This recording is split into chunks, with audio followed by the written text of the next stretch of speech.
Hello everyone. Planar graph पछि हामीसँग another topic छ that is planar graph मा that is duality of graph. Duality of graph मा first मा यसको definition हेरौं. The dual graph of the planar graph G is a graph that has a vertex for each face of G.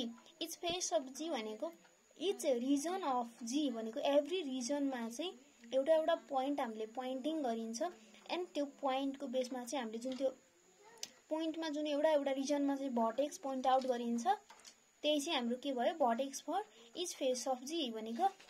एउटा suppose हामीसँग यहाँ एउटा graph छ planner graph. यसको एभ्री फेस भनेको एभ्री जुन रिजन हुन्छ यसको त्यो एभ्री रिजनलाई चाहिँ के भनिन्छ हामीले every face of the graph भनिन्छ. यो एउटा रिजन भयो R1 R2 R3 R4 and another region R5.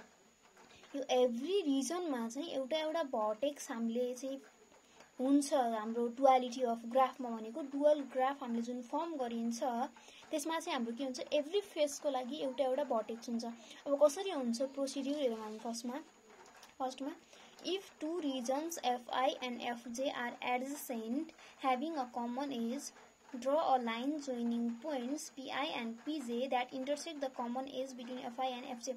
भनेको Fi and Fj भनेको रिजन हो भन्यो है. Are adjacent having a common edge भनेको टु रिजन हो नि Fi and Fj भनेको जुन हामीले already point out गरिसक्यौं R1 R2 R3 R4 R5 भनेर. यो हाम्रो चाहिँ रिजनहरु भयो Fi and Fa यिनीहरुलाई नै सपोज गर्यो let us suppose end points in those region भन्यो भनेको Pi भन्ने चाहिँ Fi मा Pj भन्ने चाहिँ Fj मा हाम्रो पोइन्ट छ त्यो हाम्रो स्टेटमेन्ट अनुसार. सो हामी यहाँ एउटा P1 पोइन्ट आउट गरौँ P2 P3 P4 and P5. Sorry यहाँ हाम्रो एन्सर भर्टेक्स पनि छ सरी. सो यो जुन रिजन भयो नि यो रिजन भनेको यसको लागि पनि रिजन हुन्छ. यो जुन हाम्रो R1 रिजन छ यो यसको लागि पनि रिजन हो. सो हामी यो दुईटाको नजिक पर्ने गरेर पनि हामीले यहाँ के गर्नुपर्छ एनदर पोइन्ट चाहिँ पोइन्ट आउट गर्नुपर्छ किनकि यो रिजन भनेको चाहिँ यो भर्टेक्समा नि यो रिजन पर्ने भयो यो भर्टेक्समा नि यो रिजन पर्ने भयो. यो जुन हाम्रो रिजन छ यो चाहिँ चारवटा भर्टेक्सले बनेको रिजन भयो. सो यो रिजन चाहिँ यसको लागि नि भयो. पोइन्ट चाहिँ के चाहियो यो दुईटाको लागि पनि हामीलाई पोइन्ट चाहियो. सरी यही पोइन्ट चाहिँ हाम्रो अहिले पछि यताबाट ब्याक भएर जान्छ. यो दुईटा एकदम याद गरौँ. सरी पोइन्ट चाहिँ एउटै भयो एभ्री रिजनमा बट यो हाम्रो चाहिँ पछि हामीले जुन एज फर्मेसन गरिन्छ हाम्रो डुअल ग्राफको लागि एभ्री केसमा चाहिँ यिनीहरू सिंगल एज इच भएको केसमा चाहिँ यहाँबाट एउटा पोइन्टको लागि एउटा मात्रै एज भएको केसमा सिंगल एजबाट हाम्रो पास हुन्थ्यो भने यो पोइन्टको केसमा एउटा एज यहाँबाट पास हुन्छ. बट त्यो केस हामी अब हेर्छौँ एनदर स्टेटमेन्टमा हामीले पोइन्ट फाइन्ड आउट गर्यौं. देन हाम्रो स्टेटमेन्टले के भनेको छ भने adjacent having a common edge जुन रिजनको बीचमा कमन एज छ draw a line joining points तिनीहरूको बीचमा एउटा लाइन ड्र गर्ने. तिनीहरू दुईटाको जुन पोइन्ट हामीले बनाएको छौं त्यो दुईटा पोइन्टलाई जोइन गरेर हामीले के गरिन्छ एउटा लाइन ड्र गरिन्छ भन्यो. सो P1 मा P2 मा हाम्रो के भयो यो एज कमन भयो. सो हामी यो दुईटालाई चाहिँ जोइन गरौँ एन्ड देन यो लाइन यसरी नै join गर्दियौ. Then P2 and P3 मा पनि यो दुईटा रिजनमा एउटा एज कमन छ. सो हामी यिनीहरूको बीचमा पनि एउटा लाइन ड्र गर्दियौ. देन यता चाहिँ हाम्रो काउन्ट गर्न भएन किनकि यो रिजन हाम्रो यतिमा कम्प्लिट हुन्छ एन्ड यो रिजन पनि हाम्रो यहाँ कम्प्लिट हुन्छ. यतासँग एज चाहिँ कमन भएन बट यहाँ आउँदाखेरि हाम्रो के भयो यो जुन रिजन छ R1 र R5 मा यो एज कमन छ. सो हामी के गरिन्छ यसलाई कनेक्ट गरिन्छ. देन हामी P5 र P3 मा पनि यो एज कमन छ. सो हामी यसलाई कनेक्ट गरौँ एन्ड देन योसँग कुनै एज कनेक्ट छ एज चाहिँ कुनै पनि कनेक्टेड छैन. सो हामी नेक्स्ट स्टेटमेन्ट हेरौँ. If there is more than one edge common between Fi and Fj, draw one line between points Pi and Pj for each of the common edge.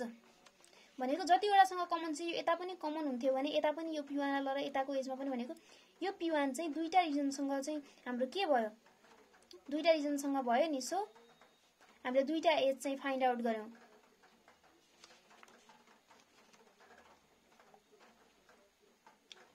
And then sorry हामीले same एजको केसमा पनि हुन्छ। यो जुन हाम्रो second line छ, suppose हामीसँग यहाँ जहिले पनि हाम्रो रिजन के हुन्छ, R6 भन्ने एनोदर रिजन हुन्छ, हाम्रो इन्फाइनाइट रिजन पनि हुन्छ भन्ने हामीलाई थाहा छ नि। सो फर्स्टमा हामी जसरी हामीले एभ्री रिजन बिचमा एज कमन भएकोलाई चाहिँ हामीले जसरी कनेक्ट गर्यौं, योसँग पनि एज कनेक्टेड छ। बट हाम्रो यो रिजन र यो रिजनमा हाम्रो सेकेन्ड स्टेटमेन्टले भने अनुसार if there is more than one edge common between fi and fj भनेको दुईटा रिजनको बीचमा more than one edge common छ भनेको यो र यो रिजनको बीचमा एउटा यो एज कमन छ, एउटा यो एज कमन छ भने हामीले के गर्नुपर्छ, draw a line between point pi and pj for each of the common edge भनेको हामीले अब यहाँबाट यहाँ चाहिँ हामीले एज कनेक्ट गर्दाखेरि एउटा यो एजबाट अलरेडी मैले भनिसकेको छु यो दुईटा डिफ्रेन्ट एज छ, हाम्रो भर्टेक्सले छुट्यायो एन्ड एउटा यो एजबाट हामीले यो रिजनसँग कनेक्ट गर्ने, यो पनि हाम्रो एउटा रिजन हो। देन p4 यो जुन r4 र r6 मा पनि के छ, यो एज कमन छ, यो चाहिँ इन्फाइनाइट रिजनसँग कनेक्टेड छ नि, यो त लुप हो, एउटै उस वस्तु भयो। देन यो भयो एन्ड यो रिजन र यो रिजनमा पनि के भयो, यो एज कमन भयो। सो हामी यसलाई पनि कनेक्ट गरौँ एन्ड देन हाम्रो यो रिजनको पनि यो एज चाहिँ हाम्रो इन्फाइनाइट रिजनसँग लिङ्क छ। सो यो पनि हाम्रो R6 मा कनेक्ट भयो। R6 मा हामीले बनाएको यो के हो, P6। यो P6 हामीले जता बनाउँदा पनि मिल्यो, हाम्रो यो पोइन्ट चाहिँ यता यता यता जता बनाउँदा पनि मिल्यो, किनकि हाम्रो एभ्री आउटर एजबाट चाहिँ हाम्रो जुन इन्फाइनाइट रिजनको पोइन्ट हुन्छ त्यो चाहिँ एभ्री एजबाट कनेक्टेड हुनुपर्छ। इफ यो भर्टेक्स एज नभएर यहाँ चाहिँ यो दुईटै ओपन हुन्थ्यो भने हाम्रो P3 बाट यो दुईटा एजको थ्रुबाट चाहिँ P6 मा दुईटा कनेक्सन हुन्थ्यो, लाइक हाम्रो P1 बाट चाहिँ यो दुईटा एज कनेक्ट भयो जसरी। देन हाम्रो थर्ड स्टेपमा हाम्रो प्रोसिड्युरमा के भनेको छ, for an edge line entirely in one region, कुनै एज चाहिँ टोटल्ली एउटा रिजन भित्र मात्रै लाइ गरेको छ भने से एफ के भनेको draw a self loop at point pk भनेको त्यो रिजन चाहिँ एफ के भयो जुनमा त्यो लाइ गरेको छ एन्ड त्यो त्यसको पोइन्ट भनेको pk भयो, जसलाई चाहिँ ई रिजन जुन ई एज जुन चाहिँ हाम्रो एफके मा टोटल्ली लाइ गरेको छ त्यसलाई चाहिँ इन्टरसेक्ट गरेर हामीले के गरिन्छ, लुप बनाइन्छ। Then self loop at pk भन्यो नि। सो भनेको एक्जाम्पल हेरौँ, यो जुन हाम्रो एज छ B5 B6 यो टोटल्ली हाम्रो R5 रिजनमा चाहिँ लाइ गरेको छ। हामीलाई के भन्यो, यदि RK भन्ने रिजनमा लाइ गरेको छ भने pk पोइन्टमा सेल्फ लुप बनाउने बाइ इन्टरसेक्टिङ द एज ई, यो जुन एज चाहिँ त्यसमा लाइ गरेको छ त्यसलाई हामीले इन्टरसेक्ट गरेर लुप बनाउने P5 मा। इट मिन्स यो लुप बन्यो। एन्ड अब हाम्रो जुन यो हामीले यसलाई रिमुभ गरेर अथवा यसलाई रिमुभ गरेर हाम्रो प्रिभियस ग्राफ चाहिँ रिमुभ गरेर यो जुन नयाँ मात्रै बन्यो त्यो चाहिँ हाम्रो के भयो, डुअल ग्राफ भयो यसको। यसलाई नै के भनिन्छ, हाम्रो डेफिनेसन अनुसार dual graph of the planar graph G is a graph that has a vertex for each face भन्यो नि। इच फेसमा चाहिँ के भयो, भर्टेक्स भयो हाम्रो डुअल ग्राफमा चाहिँ। इच फेसमा के छ, भर्टेक्स छ, हेन्स डुअल ग्राफ चाहिँ यसरी बनेको। हाम्रो आइडिया थाहा भयो नि, फर्स्टमा रिजन चाहिँ पोइन्ट आउट गर्ने, एभ्री रिजनमा पोइन्ट लेख्ने, तिनीहरूको एज कमन भएको कनेक्ट गरिदिने, जुनमा एज कमन छ यो पनि एउटा रिजन हो। एज कमन हुँदाखेरि मल्टिपल एज चाहिँ रिजनसँग कनेक्टेड छ, मल्टिपल एज भने एनदर रिजनसँग, त्यो बोथ एजबाट चाहिँ हामीले लाइन जोइन गर्ने, त्यो पोइन्टमा बोथ रिजनको पोइन्टलाई एक आपसमा जोइन गर्ने। एन्ड देन कुनै एज चाहिँ टोटल्ली एउटा रिजनमा लाइ गरेको छ भने त्यो रिजनको पोइन्टबाट हामीले जुन एज त्यो रिजनमा लाइ गरेको छ त्यसमा हामीले लुप बनाउने। Hence, it's the duality of graph.